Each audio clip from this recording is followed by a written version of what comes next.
every day I had to do.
Thank you. My name is Dan Reese. Welcome to Blab, B-L-A-B, where we talk about anything and everything, and we'll probably talk about everything.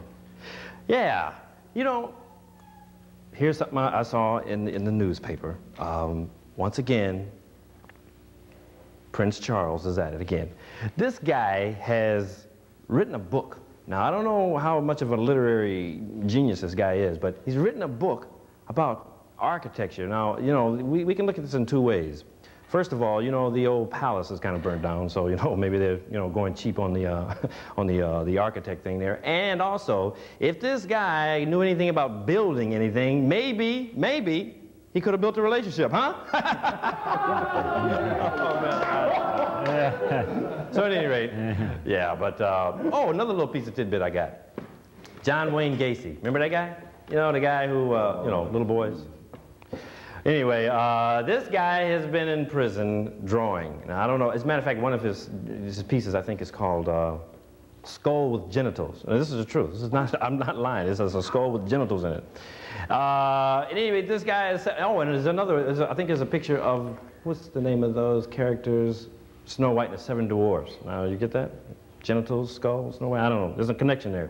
But anyway, this guy has been selling his paintings. Well, he's in trouble now, and I think he made like $140,000. Well, he's got to take that money now and use it on his upkeep. I say, hip, hip, hooray for the penal system. Okay, so much for that. Anyway, we got some groovy guests. Groovy? Groovy? I'm from the 70s. A young man by the name of A.J. Ivory, and he has a bass player with him by the name of Gay. What's the last name? Spiegel. Let's invite them on over. We're going to talk to them for a little while, huh? Yeah, come on over here. Yeah. Hey, wait a minute. This is not our scene. How you doing, buddy? Pretty good. Good, good, good. Nice sounds, man, huh? Y'all guys, what do you think about this guy's sounds? Pretty good? Yeah. Pretty good? Yeah. Would you hire this guy? I would. Well, I tell you what, why don't we just trek on over to the living room and chat a while, huh? Come in front of me. There you go. Here, don't walk in behind me. Oh, I feel like a bad host when you walk behind me. Plus, I get a chance to touch her. Okay. Nobody's sneaking up on him, huh? Yeah, you got it? Nice looking duds there, man. Thank you. Is that what you used to perform in? Well, yes. he had to say, well, yes, well, I guess. What kind of performing are we talking about? Oh, well, want to elaborate? No. Okay. It's a family show. It's a family show? Okay. Well, maybe. Time's just going in. So, tell me a little bit. Where'd you start playing? I started playing, obviously, a long time ago. I don't know how it came about. It's one of those things that... Osmosis? Sort of like that. I mean, growing up, every single one of my friends had a keyboard except me. Oh, really? And I'm the only one that ever played, so how that came about. There's another guy that performs with you guys as well. Is that correct? Yeah. Well, we do a lot of different things. Actually, the drummer who we usually use is on a cruise now. Oh, really? I noticed there was no drummer there. Yeah. Lucky him. works one day and then sits for the rest. So, Okay, so then you... yeah, the guest you're going to have on later, we work with quite a bit. Okay, okay, good. We won't get involved with him too much because we have a surprise for you. Yeah. But yeah, now first of all, how did you guys hook up? Well, where most musicians hook up, you know, in a bar. Barflies, maybe? No. Like that. Like that? Well, that's good. That's good. Well, I mean, you know, there's nothing wrong with bars. I guess, you know, it depends. If you don't drink and drive. That's where the action's happening. So. Is it the bar? Yeah, it's a good way to network, actually. Yeah. Especially with a lot of especially in the, you know, blues and music. There's a lot of jam sessions on a lot of different clubs. You get to see a lot of different people, and that's how musicians hook up in different bands and stuff like that. So it's kind of like a networking thing that happens. Yeah, it's great. It's great. Okay, I'm gonna ask you a little something. This is a little business thing here. How do you? I mean, do you book? Well, I don't know exactly how to say this. In other words, to have dates on your calendar, how far in advance do you usually get? I mean, you know. Well, most clubs usually book a couple months in advance. Okay. So. And you do what's most of the kind of gigs you do? What are they? Mostly clubs. Mostly clubs? Okay. So, but you also do weddings and... that was like early on getting going when you're just starting to learn, you know, music in general. You know, pick up parties and... Where could somebody hear you now if they wanted to come hear you? Right now I'm just, you know, I've been out for a long time. Okay.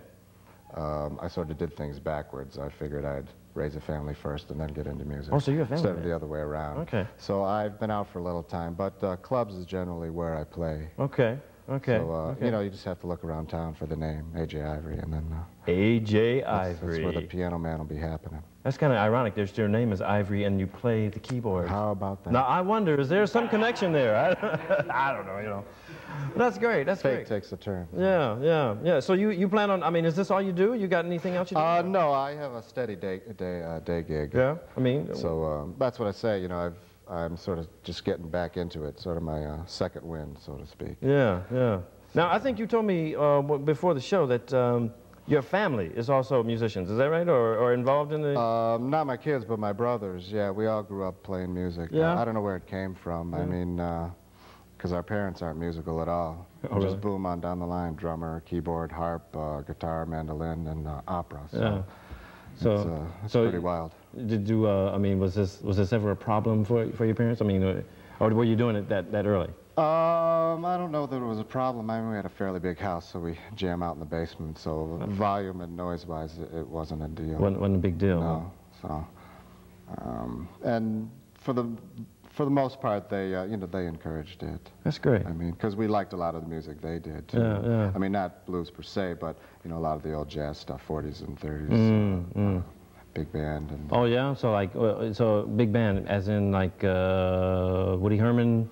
You know, Glenn Miller and Ellington, basically a lot of stuff like that. Okay. Okay. Well, I tell you what. I think we're getting word here. We're gonna hear another tune from you guys. Is that right, guys? We're gonna hear another tune from these guys. Yeah. Okay. All right. Well, why don't you get unstrapped there and unloosen your safety belt, and we're gonna hear another tune from A.J. Ivory and the Ivory Tones. Okay. Oh man, this is great. I'm gonna come over here. 1, 2, 3, 4.